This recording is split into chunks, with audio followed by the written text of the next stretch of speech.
Welcome back to Bourbon Country Reacts.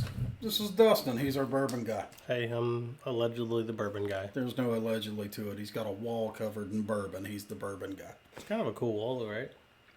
It actually dwarfs most bars I've been in. I think one of your buddies came over one time, and he goes, "This is stocked better than some bars I've been to." It's stocked better than most bars you've been to. Yeah, it's good. I've got some good stuff. He's got a lot, yeah. This is Keith. He's our music aficionado. I mean, he's got the ears. He hears all the stuff, and he's got some musical talent. He won't tell you about them because he's like, I don't know, weird.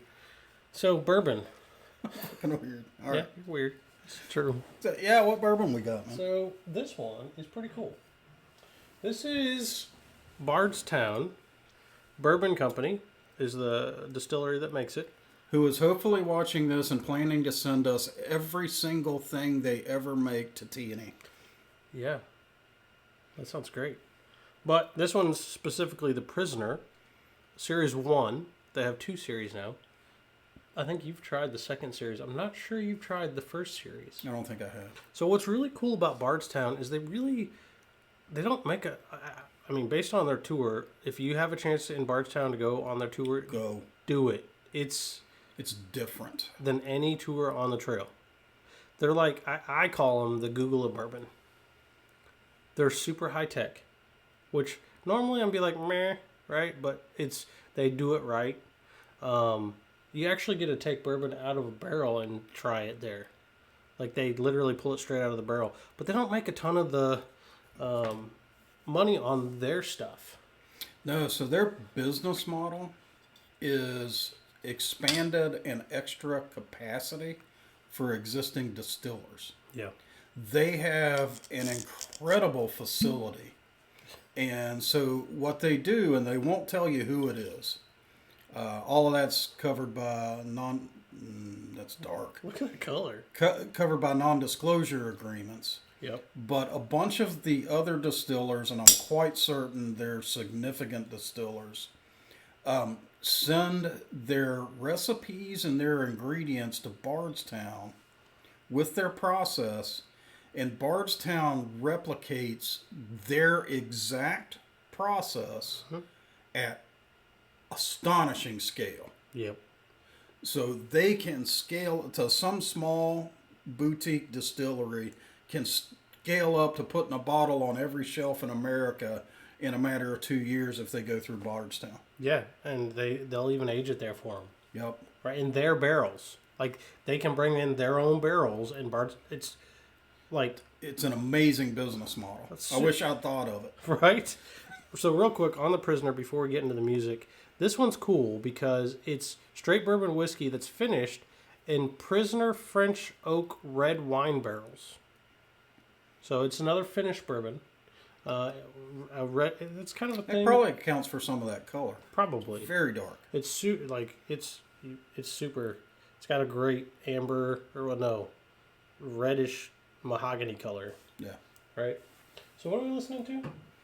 So this is a song that I have heard. Thank you.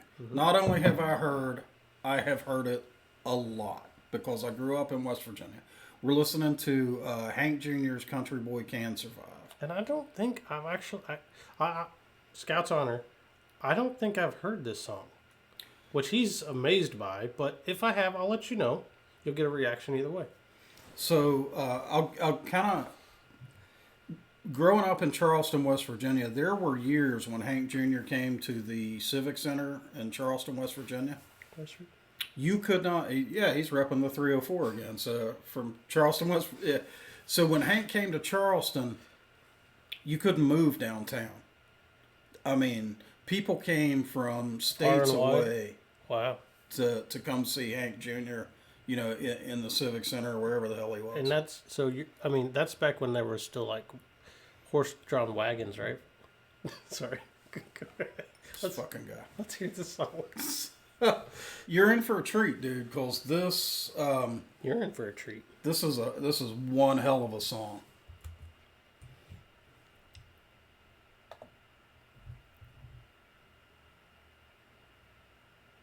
Do we not have...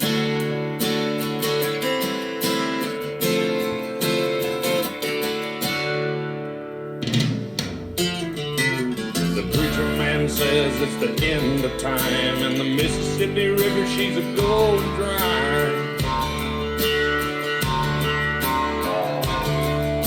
The interest is up and the stock market's down, and you're only getting mugged if you go downtown. What is that? I live back in the woods, you see. A woman and the kids and the dogs and me. I got a shotgun, a rifle, and a four-wheel drive, and a country boy can survive. Country folks can survive.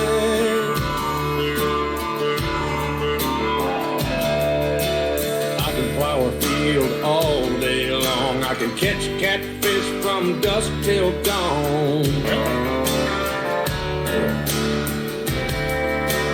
Make our own whiskey and our own smoke too. Ain't too many things these old boys can't do. We grow good old tomatoes and homemade wine, and the country boy can survive. Country folks can survive. Nice. That's the first one we've heard. Because you can't stop us out and you can't make us run. Those Wisdom old boys raised on shotguns. We say grace, we say ma'am. If you ain't into that, we don't give a damn. Amen. We came from the West Virginia coal mines and the Rocky Mountains and the western skies. That's okay. Now that makes sense. And we can skin a buck, we can run a trot line, and a country boy can survive. Country folks can survive.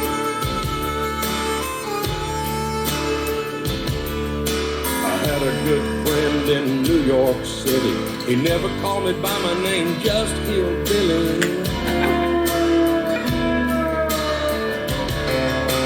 Grandpa taught me how to live off the land, and his taught him to be a businessman. He used to send me pictures of the Broadway nights, and I'd send him some homemade wine. Oh, yeah. But he was killed by a man with a switchblade knife. For $43, my friend lost his life.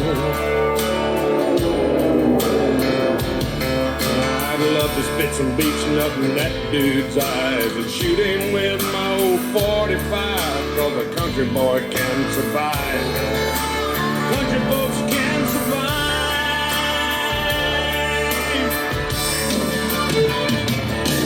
'Cause you can't stop us out and you can't make us run, 'cause we're them old boys raised on shotguns. We say grace and we say ma'am. If you ain't into that, don't give a damn. We're from North California and South Alabama and little towns all around this land. We can skin a buck and run a trot line, and a country boy can survive. Country folks can survive. Country boy can survive. Country folks can survive.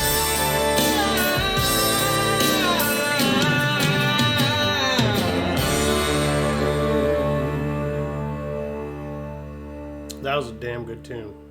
So I think I've heard it like in the background of life, but I've never appreciated it and actually like listened to it.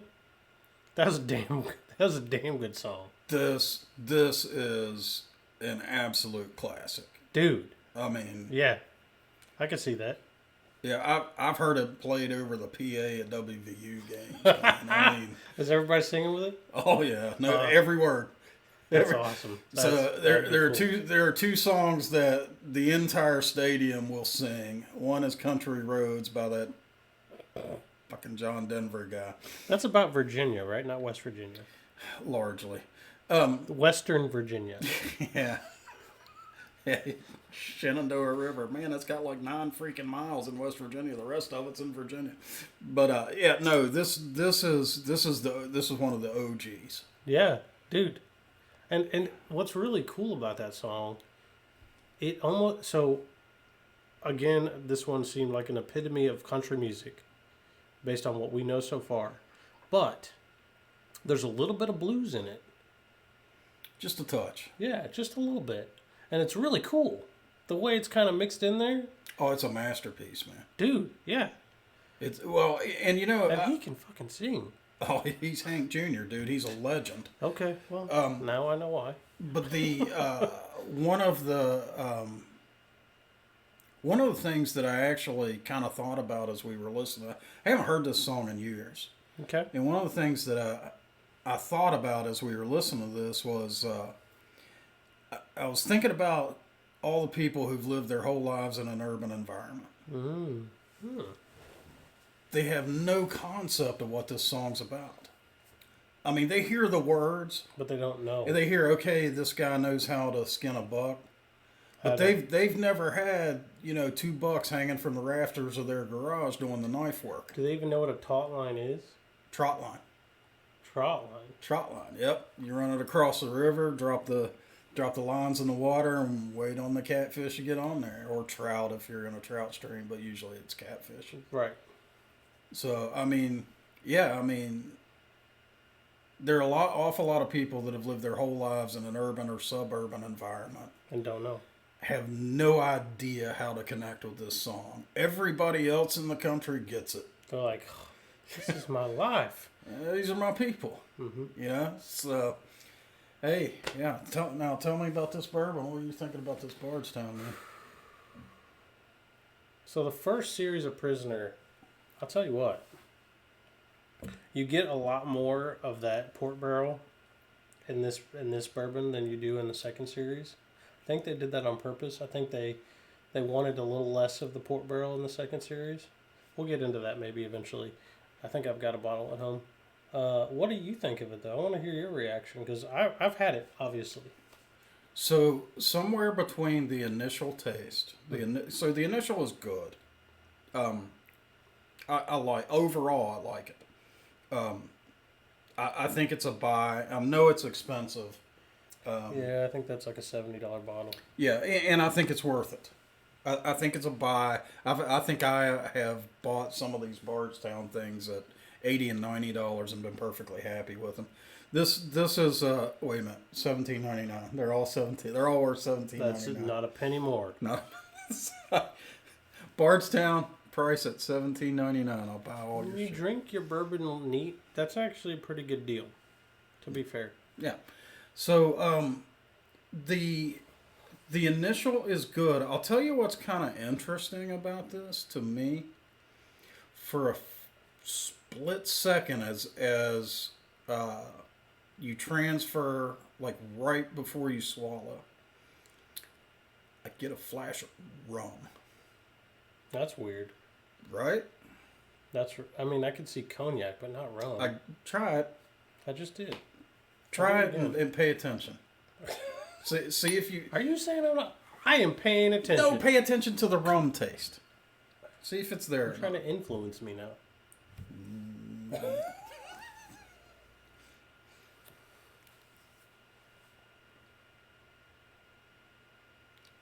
Get just a flash of that kind of dark sweetness from a rum. I'm getting.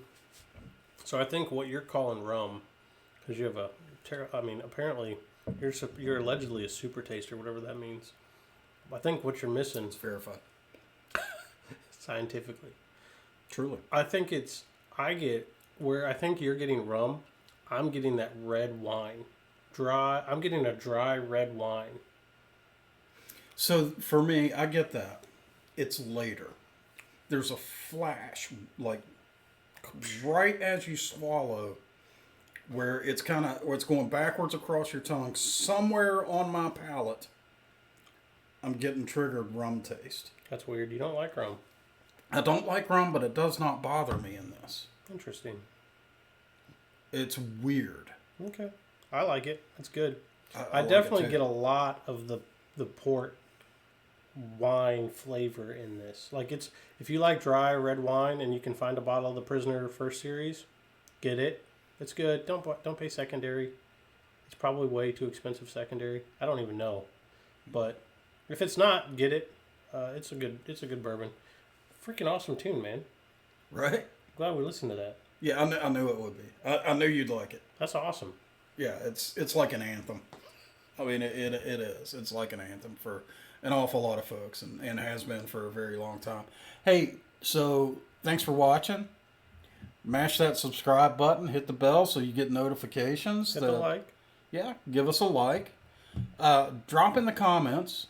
Tell us what we need to listen to. And tell us what we need to drink. Yeah, man. Try to stump me.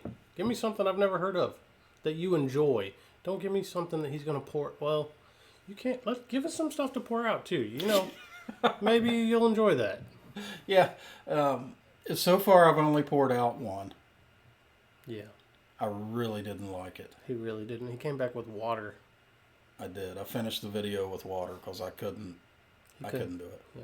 But, hey, tell us what to drink. Tell us what to listen to. Drop those in the comments. We will try to reply to everybody that leaves comments. We try to be very interactive. Yep. So let us know. Hey, and until next time. See you later. See ya.